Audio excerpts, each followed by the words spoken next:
खुलुमबाय स्टुडिअ दङ आं राजीब बसुमतारी दिनैनि समाव बयबो गोसोआव दंदि थांनाय 2017 मायथाइनि 1 आगस्ट खालाराव कक्राझार सहरनि साखाथियाव थानाय तितागुरि बाजाराव साननि समावनो गिख्रंथावै लाफिकुल इस्लामखौ जिउ फोजोबदोंमोन आरो बे जिउ फोजोबनाय दायनिगिरिखौ दासिमबो नायबिजिरनो मोनाखै नाथाय दिनैनि समाव मोनसे बेरफुसार बाथ्राबोनो जाय समाव बीपीएफ राजखान्थि दोलोनि सासे गोख्रों दैदेनगिरि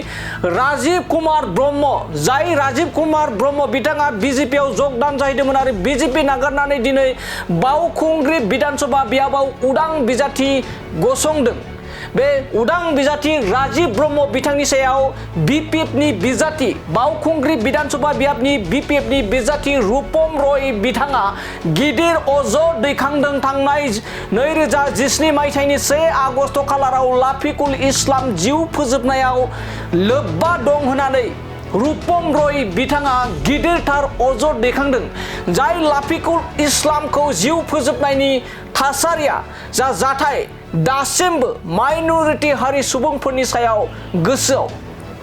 गोसोआव मोनसे दुखुनांथाव आरो बेनि सायाव रागा जोंनाय दुखु मोननाया दाबो जोबनानै थायाखै बेबायदि समावनो मोनसे गोख्रों अजद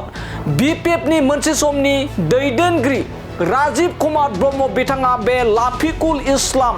बिथांनि जिउ फोजोबनायाव लोब्बा दं होननानै बे अजदखौ रूपम रय बिथाङा अजद दैखांदों थारैनो बे मोनसे गिख्रंथाव अजद जाय जाथाया दासिमबो गोमोरना थायाखै दासिमबो माइनरिटी मुस्लिम हारि सुबुंफोरनि जा दैदेनगिरि आमसुफोरनि दैदेनगिरि सासे गोख्रों दैदेनगिरि लाफिकुल इस्लामनि जिउ फोजोबनायाव लोब्बा गोनांनानै थोंजों अजद दैखांदों राजीव कुमार ब्रह्म बिथांनि सायाव बीपीएफनि बिजाथि बिथाङा मोनसे समाव बेबो बीपीएफनिनो बिजाथि आरो दैदेनगिरिमोन नाथाय दिनैनि समाव उदां बिजाथि गसंनाय लोगो लोगोनो अजद दैखांनानै अजद होदों रूपम रय बीपीएफनि बिजाथि बावखुंग्रि विधानसभा बियाबनि बीपीएफनि बिजाथि रूपम रय बिथाङा राजीव कुमार ब्रह्म बिथांनि सायाव जाय लाफिकुल इस्लामनि जिउ फोजोबनायनि आरो बिथांनि न्याय नागिरनानै दिनैसिमबो मुस्लिम हारि माइनरिटी हारि सुबुंफोरनि रायजो राजाफोरा खुथारै बेनि सायाव दाबि दैखांनाय सोलिगासिनो दं दानिया फैदो बिदिब्ला राजीव कुमार ब्रह्मनि सायाव माबोरै एसेबां गिदिर अजद दैखांदों रूपम रय बिथाङा बिथांनि बुंनाय खोन्थामनि गेजेराव लाना फैबावनि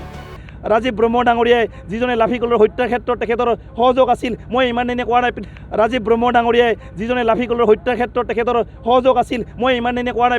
ৰাজীৱ ব্ৰহ্ম ডাঙৰীয়াই যিজনে লাফিকুলৰ হত্যাৰ ক্ষেত্ৰত তেখেতৰ সহযোগ আছিল মই ইমান দিনে কোৱা নাই ৰাজীৱ ব্ৰহ্ম ডাঙৰীয়াই যিজনে লাফিকুলৰ হত্যাৰ ক্ষেত্ৰত তেখেতৰ সহযোগ আছিল মই ইমান দিনে কোৱা নাই